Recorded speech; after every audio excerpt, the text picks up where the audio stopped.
in prison in the feds, and I also started like 3 reentry programs inside the federal FBOP. And when I was in TAF, my last 33 months, I would facilitate the reentry programs when people were going home. So I would kind of indoctrinate them to what they were going into, what they were stepping out to into the world, so it wouldn't be a surprise. And so they could also have some different resources and coping mechanisms to actually understand how to do reentry. Because reentry, everybody think, okay, you just get a car, get a job, get a home, and it's just that simple. But is it really that simple? No. Okay, it's a lot more to it, right? A lot more to reentry. And being that I did juvenile time, and when I really didn't care about the consequences, because I was still a knucklehead running the streets, gang banging and selling drugs, I didn't even care. But as I got older, my first time on the prison, I got 12 and a half years in federal prison. So from 18 to 30, did my first federal bid. When I came home in 2002, this didn't even exist. Transitional homes, reentry programs, that stuff didn't even exist. So I stayed out 10 years, started getting into public safety, community intervention, to where I'm certified as a public safety through Professional Community Intervention Training Institute, which we have the contract through the White House to do public safety, community violence interruption throughout the nation.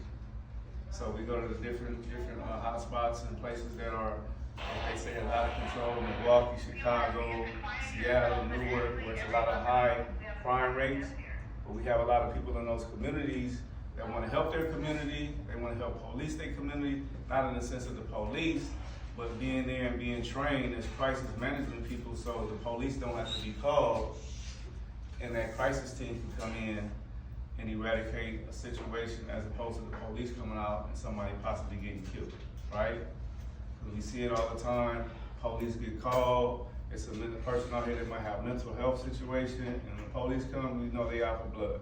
So we pretty much professionalize the intervention and professionalize people who come from the community, whether they've been in prison, whether they've been on drugs, it don't matter. As long as they got their mind right and they want to get with the community and be a part of the solutions, we invite them. And you have to be handpicked to kind of come through our program, because it's really, we don't really play. We don't play with that at all. Yeah. So. Hey, y'all gotta understand the words that you use, professionalize.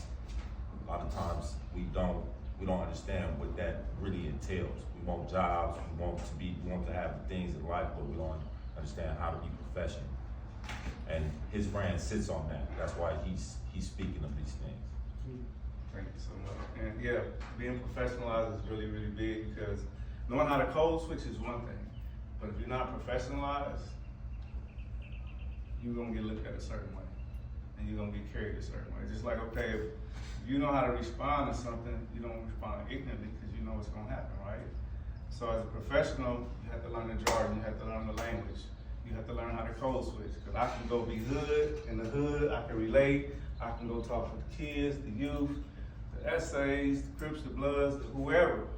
I can talk to them and get on their level and talk to them and communicate with them. Then I can go back to the corporation people that just stay in the office that don't have a clue about none of this stuff in the streets, don't have relationships, don't have no license to operate, but I can bridge those gaps because I know how to code switch, and I know how to talk, and I've been professionalized to where I can give it to you guys and help train you guys. I also do staff training as well, because a lot of people that's getting into the field of reentry through peer support specialists or community health workers or community intervention workers, they're just